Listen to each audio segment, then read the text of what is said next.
Hello. Yeah, thanks for having me here. So I think it's only me that is between you and your lunch. So I'm trying to give my talk in about 15 minutes. I don't know if I get it, but so I have to thank Craig for this talk about the air guitar, because I would like to show some of the air guitar tricks you could do in your marketing. It's about the power of values, and I want to start with an experiment you can do. Do you know this picture? Anybody? If you do so, please don't participate in this little test. So, who has a clear idea what he's seeing there? Please raise your hand. There's not that much people. 2, 3, 4, 5, 6. Okay. Normally it's like conversion rates, you know, around 3% recognize what it is. Some people think this is Spain, or this is a bush. In fact, this is a cow. Who sees the cow? Now more people? Yeah, 10 people.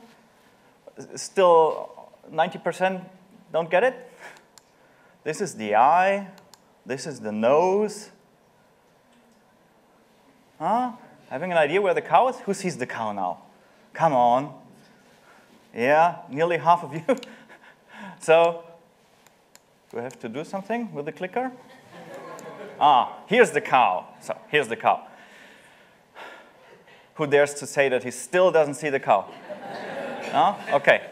So, what's it about the cow? This is my variation of the invisible gorilla. And I tell you what it's all about, because it means the human brain can't process things that it's not aware about. So if you don't have the pattern of something inside your brain, you don't recognize it. Now you have the pattern in your brain about the cow, so now it is impossible for you to not see it, okay? Or not to see it.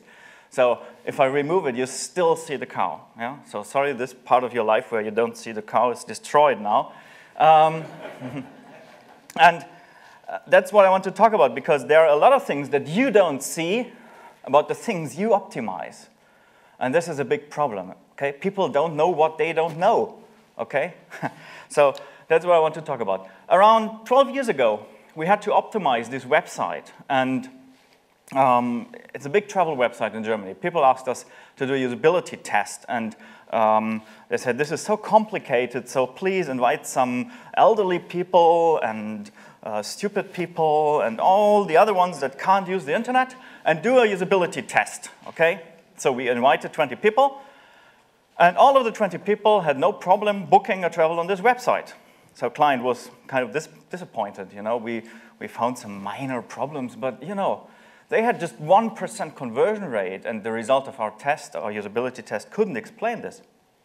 So what we did 10 years ago is we changed the setup of the test. So we presented 3 websites to the people and asked them, where would you buy? So we completely changed the setup of this testing. Today we don't call this usability testing, we call it motivation lab, okay? It's not a usability lab, it's a motivation lab, because we analyze with what triggers the decision of the people. First of all, people don't know which of these websites is the client for us, okay? So they can't answer in a way that is manipulative. And as we asked these questions, we realized it's not about the functionality, it's not about a lot of the content on this website, it's about little details, like colors and the tonality of the copywriting and things like this. So that was 10 years ago when we first had the idea that all of the methods to get to the problems of a website are just on top of the mind of people and are not the true reasons why people don't buy. So this is where we started, you know, the typical new marketing slide. So we started to get deeper here because we wanted to know more about the brain of people and how they decided when they are on websites. We thought this is the key to optimization. When we now know why they decide and what they decide, then we can change it. So Today we see a lot of companies, when we ask them, what's your typical customer? They show us pictures like this, you know, typical customer, smiling when he sees the website, credit card ready to buy, you know. Of course, this is bullshit, but this is inside the typical target group definition, marketing, glossy, blah, blah, bullshit thing, yeah? Okay. First thing we want to say is typical users and clients don't look like this, you know. No, not clients, customers don't look like this. They look more or less like this, we think. It's people, sorry for that, I borrowed this from a good friend, Michael Summers. It's, this, it's not Michael Summers, you know. It's a picture that he uses in his presentation. It should say, why do people do weird stuff that we don't understand? And that they maybe don't understand by themselves. And that's the same when they come to a travel website, okay? They don't understand it. And what's a big problem? Sorry, that's in German. It means it's a paradox of distance in e-commerce. Paradox means the reality of each website owner is I put traffic on a website, I can change traffic, I can change website, and I can measure the change. No. It's not like this. It's like this, you know? 1 million of people perceive what is on the website, process it in their brain, click, and this is what you can measure. But as long as you sit in front of your computer tracking these numbers, you know 99% about this and only 1% about this. And that's a big problem. So this is our air guitar. It's a real one. We rented this.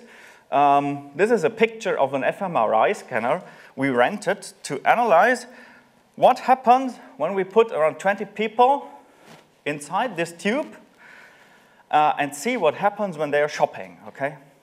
Thing is, most retailers in Germany are very data-driven, number-driven, so when we told them it's all about emotions, they said, yeah, it's about numbers, you know? So we wanted to measure emotions, and this is what you can do with an fMRI scanner. So, for example, we showed them a picture of this website, which nobody knows. Do you know this website? No? Nobody knows it. So, it's an unknown brand. And we showed them Zappos.com, which in Germany is also an unknown brand. And we just compared these two. You see, here we're comparing each of these websites. Gray means we're showing nothing. Green means Zappos, blue, Shoe Guru, something like this. And we changed this. So, and if you recalculate this and look at certain areas like the nucleus accumbens, which is the reward system in our brain, you see Zappos can't produce any kind of positive feeling like desire, but Shoe Guru could. Although this brand is not known, in about a couple of seconds, people get a peek here that they usually only get when they see drugs, Apple products, or things like this, okay, luxury things. So for us, this was important because it means that the theory about brands, that you have to build a brand a long time, is not so true. If we go back on this picture, it's just how this product is shown and how the photography works to produce this kind of emotions. So what we wanted to do is now to validate this learning, because fMRI scanner is expensive. It was great for our own PR to have this colored pictures of brains, but not more. You can't use it in your daily optimization routine. What you can use is A/B testing. So we asked the client if we could do an A/B test for shoes because we wanted to reproduce the principle. So first, we optimized the template. It looked like this afterwards. And second, we made a kind of a questionnaire and interviews with the customers of this shop. And this is like a map of emotions, okay? It's not important why it is like this, too complicated to explain. But there are kind of 3 basic instructions for emotions that correlate with certain stuff in our blood. No, don't worry, it's not important. What is important is when you ask people why they want to buy this kind of shoe that I showed you, some people say it's all about quality. This is in this region of values, okay? Quality, cleanliness, justice, health, hygienic, things like this. Another thing that people responded was, this shoe is for creative people, and it shows my individuality. So this is why I like this brand. And just a small group of people said, you know what? This brand was a Box Fresh Sparko. I don't know if you know it, but some people said Box Fresh is a brand that a lot of people don't know. So I'm kind of a style elite. Yeah? So we produced 3 variations that focused on these values, because this kind of interview delivered us core values that might be reasons for buying this shoe. So this is the quality version, this is the elite version, it's kind of dominant, and this is the style version, the stimulants area. The funny thing is this fitted exactly to 3 personas the client already had. So we just did a retest, associational tests, and it showed us that these designs really triggered values in these areas. So this was the point where we were sure that we can run an A/B test. And the thing is, this A/B test, this is uplift in sales. And when we just measured this product for around 3,400 conversions, this test went 8 weeks and had a significance level of 99%. So for us, this was important to find out which of the values that the marketing of this retailer already had in mind are the core values that trigger a decision. Okay? So if you think this only works with shoes, a lot of people are in B2B marketing saying this has nothing to do with emotion. We did this for Konica Minolta in an emailing. And this is what they use is scarcity, You can only buy this machine highly reduced for 4 days, but this is nothing you can see here. So we made another version where we say only 48 hours, so we enhanced the scarcity appreciation pattern, and it gave us 136% more sales. That was a great result. But when we tried to even enforce this, it didn't work. So on a second try, we created another version.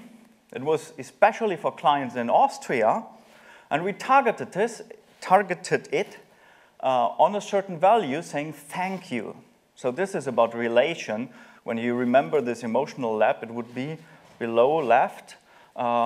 Means it's about friendship and relation and things like this. So again, this focusing of emotion could again deliver nearly 100% more revenue. And if you think, this is B2B and a copying machine is still kind of emotional, we've optimized, I think, the most unemotional product ever. You already saw it. Do you have any idea what it was? What's the most unemotional product? Some people say toilet paper, things like this, but it's worse, okay? It's sweat pads for the, yeah. It's, okay. So, but the same thing, they didn't sell any of these things in this shop. Again, we focused on different values. I'm sorry, it's in German, but it means feeling fresh, stop sweat marks, and perfect look good. These are 3 different motivations. So you can test out these values and emotions, and you will find out that you have a massive change in between these things. Problem was that this is the way they focused in their packaging and communication everywhere. So after this test result, they changed their whole communication to this variation C. So finally, I hope I'm kind of in time. What I want to say is, when it's about optimization, a lot of companies focusing on this level, which is all about functionality and usability. That's what I wanted to say in comparison of a usability lab and a motivation lab, okay? It's a question if I am able to buy somewhere. Can I open the door of a shop? This is about usability and functionality. 99% of the websites and shops that I know don't have a problem with this. The much more interesting level is the question, do I want to buy it? So what motivates me? Which triggers do change my way I decide as a customer, as a user? So this is much more interesting. And if you go on top of it, it's about brand, emotion, and habit, where people stop thinking about something, where they say, I have to buy it, okay? Like Apple products or Amazon. Amazon is a habit, and Apple is a religion, whatever. So, of course, the more on top you optimize, the higher the ROI is you have. So, what I want to say, if you see a lot of case studies that look like this, and your results look like this, maybe you're optimizing on the wrong level. And that's what I want to say, like in the words of David Ogilvy. There he is. If it doesn't sell, it isn't creative. So thank you very much.